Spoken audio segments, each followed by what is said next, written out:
রাস্তায় শিক্ষক সমাজ সোমবার রাতভর তাদের অবস্থান বিক্ষোভ চলার পরেও দিন পেরিয়ে গেলেও কিন্তু তারা এই মুহূর্তেও রয়েছে অবস্থান বিক্ষোভে।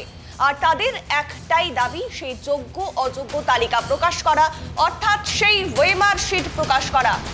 আরো বিস্তারিত শুনবো, সরাসরি আমাদের সঙ্গে রয়েছে ত্রয়ন চক্রবর্তী, আমাদের প্রতিনিধি। ত্রয়ন একেবারেই গ্রাউন্ড জিরোতে রয়েছে, সেই এসএসসি ভবনের সামনে। ত্রয়ন, এই মুহূর্তে ক্যামেরায় ঠিক কি ছবি উঠে আসছে?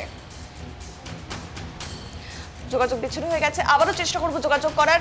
তার আগে জানিয়ে রাখবো, এই মুহূর্তের ঠিক যেই ছবি, তারা কিন্তু এখনো সেখানে অবস্থান বিক্ষোভেই রয়েছেন। রাত পেরিয়ে যাওয়ার পর দিনও পেরিয়ে গেছে প্রায় অর্ধেক, তারপরেও কিন্তু তারা সেখানেই রয়েছেন। আর একবার চলে যাবো সরাসরি ত্রয়নের কাছে। ত্রয়ন, এই মুহূর্তে ক্যামেরায় ঠিক কি?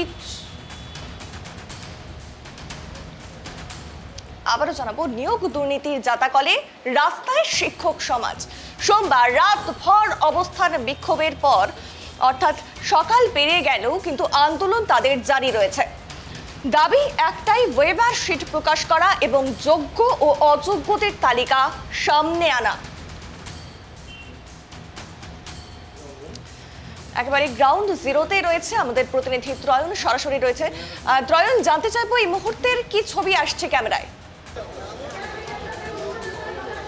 দেখো, গতকাল থেকে যে চিত্র ছিল সেই একই ছবি কিন্তু রয়েছে। আমি আমার ক্যামেরা পার্সন দেবরাজকে বলবো, আচার্য ভবন, সেই আচার্য ভবনের সামনের যে ছবি, এই মুহূর্তে এখনও কিন্তু এসএসসির যে চেয়ারম্যান, তিনি কিন্তু এই মুহূর্তেও ঘেরাও হয়ে রয়েছেন এবং গেট কার্যত দুর্গে পরিণত করা হয়েছে এবং সেখানেই যারা চাকরিহারা শিক্ষক তারা কিন্তু এই মুহূর্তে এখানেই অপেক্ষা করছেন এবং এখানেই কিন্তু এই মুহূর্তে রয়েছেন। এবং আমরা সেই একদম মুখে এবং বিভিন্ন জায়গায়, এই পুরো জায়গাটায় কিন্তু করুণাময়ীর কাছে তারা অবস্থান করছেন এবং তাদের দাবি তালিকা প্রকাশ না হওয়া পর্যন্ত কিন্তু তাদের যে আন্দোলন, সেই আন্দোলন তারা কিন্তু চালিয়ে যাবেন এবং সেই বক্তব্যই কিন্তু তারা বারবার তুলে ধরছেন। আমরা একটু কথা বলে নেওয়ার চেষ্টা করব এখানে যারা রয়েছেন তাদের সঙ্গে। শিক্ষামন্ত্রী কিছুক্ষণ আগে একটি সাংবাদিক বৈঠক করেছেন এবং সেখানে করে তিনি বলেছেন যে তালিকা প্রকাশ করতে আমাদের কোনো অসুবিধে নেই, কিন্তু কন্ডেমড অফ কোর্ট হতে পারে, সেই কারণে তালিকা প্রকাশ সম্ভব নয়। এটা একদম একটা ফালতু কথা, আপনারা শুনেই বুঝতে পারছেন। তার কারণ হচ্ছে, কোর্ট যদি বলতো যে তালিকা প্রকাশ করা যাবে না, তাহলে যদি তারা তারপরেও করতো, মানে যেটা কোর্ট বারণ করেছে সেটা যদি করতো, তাহলে কন্ডেমড কোর্ট হয়। কিন্তু যে ব্যাপারে কোর্ট কিছু বলেইনি, সেই ব্যাপারে আমরা চাই স্বচ্ছতা এবং যাতে আমরা রিভিউ পিটিশন করতে পারি, সেই জন্য আমরা তালিকা চাই সার্টিফাইড। এবং তার সাথে ওনারা যেরকম প্রমিস করেছিলেন যে 21 তারিখ মানে গতকালকে ওনারা আমাদের ওএমআরের যত মিরর ইমেজ সিবিআইয়েরই দেওয়া সেটা আমাদের দেবে, সেটা দেয়নি, সেটাও আমরা চাই প্রমাণ হিসেবে। আর কন্ডেম অফ কোর্ট এটা কোনোভাবেই নয়। কোর্ট যদি বারণ করতো, বলতো যে দেওয়া যাবে না, তালিকা দেওয়া যাবে না, মেরিট লিস্ট দেওয়া যাবে না, ওএমআরের মিরর ইমেজ, তাহলে যদি ওরা দিত তাহলে কন্ডেম অফ কোর্ট হতো। আমাদেরকে কি ঘুরিয়ে ঘুরিয়ে নাকে দড়ি দিয়ে ঘোরানোর চেষ্টা চলছে? এটা কোথা থেকে কন্ডেম অফ কোর্ট? ওনারা নাকি এত বড় বড় লয়ার নিয়ে কাজ করে, আর আমাদের কি অশিক্ষিত মনে করেছে টিচারদের?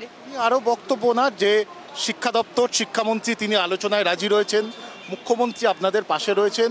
এই সময় এই আন্দোলন না করে কালকে কোর্টে কেস রয়েছে, রিভিউ পিটিশন করছেন, ফলে আপনারা এই মুহূর্তে আন্দোলন করবেন। আচ্ছা, আজকে আমাদের 1 বছর বঞ্চনার 1 বছর কমপ্লিট হয়ে গেল, 1 বছর 1 দিন চলছে, ঠিক আছে? তাহলে এই আগের বছর 22শে এপ্রিল থেকে 1 বছর এবং তারও আগে হাইকোর্টে যে এত বছর ধরে যখন কেসগুলো চলছিল, তখন আমাদের সাথে বঞ্চনা ওনারা এত বছর ধরে কেন চালাচ্ছেন?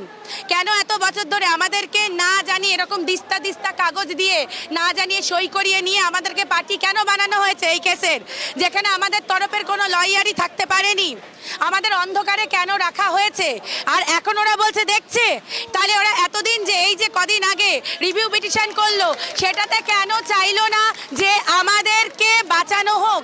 ওরা তো আমাদের বাঁচানোর কথা বলেনি, প্যানেল বাঁচানোর কথা বলেনি, শুধু ওরা বলেছে যে স্কুলগুলো যাতে চলে, তার জন্য ডিসেম্বর অবধি আমরা কি করে চলবো, আমরা বাঁচলাম কি মরলাম, সেইটা কেউ ভাবেনি। অর্থাৎ আপনাদের আন্দোলন চলবে? একদম চলছে, চলবে, আমারও চলবে।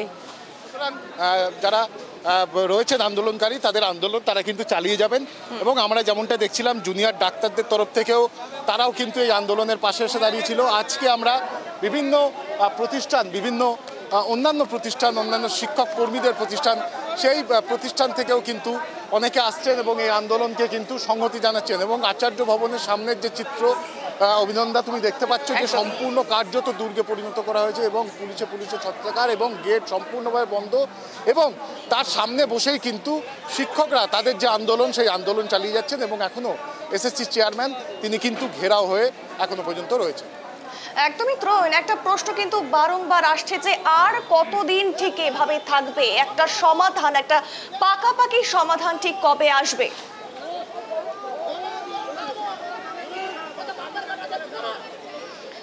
আমরা যে ছবিটি মধ্যে দেখতে পাচ্ছি, এই সমাধান কিন্তু কার্যত এখনো পর্যন্ত বলতে গেলে অধরা। তার মূল বিষয় যেটা